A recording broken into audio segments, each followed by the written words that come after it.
arms control agreement signed today will require verification, of course, each side checking on the other. That's a process already underway under terms of the INF Treaty, limiting shorter-range nuclear weapons. For the Americans involved in that one, this system works. NBC's Bob Abernethy tonight.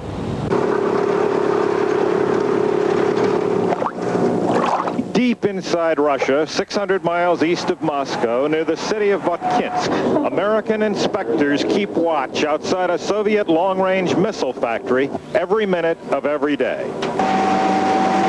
Their job here is to make sure the Soviets don't produce any of the missiles that are now banned, along with those still allowed. Whenever the Soviets are ready to ship a new missile from the huge factory behind this gate, they notify the Americans and the inspection begins. We go out to the backside and measure the rail car, measure the length and the width. Then they measure the missile itself and X-ray it. Twice a day, even when it's 40 below, 2 Americans and 2 Soviets circle the factory to make sure nothing can come through the fence. Most of those here are civilians from the Hughes Aircraft Company. Military officers are in command. I came in the service in 1976 at the height of the Cold War.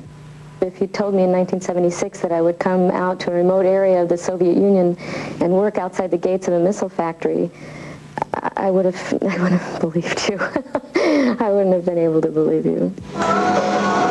4 chefs look after the 27 Americans here. It takes a lot of exercise to compensate. Boredom and loneliness are problems, but 700 videotapes help. Jacks are better. So does 7-card stud. And so does the common belief among those here that what they're doing matters. I feel that every nuclear weapon we get rid of under the INF Treaty or under future treaties makes the world a safer place. And I can't think of anything better to do with my life. The other night, it was a translator's birthday.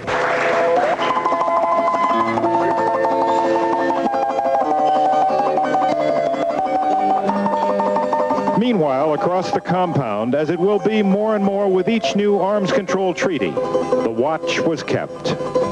Bob Abernethy, NBC News, Votkinsk. That's nightly news for this Wednesday night from Moscow. I'm Tom Brokaw. I'll see you tomorrow night from New York as President Bush wraps up his final day in the Soviet Union with a visit to the Ukraine before returning to Washington. I'll see you then.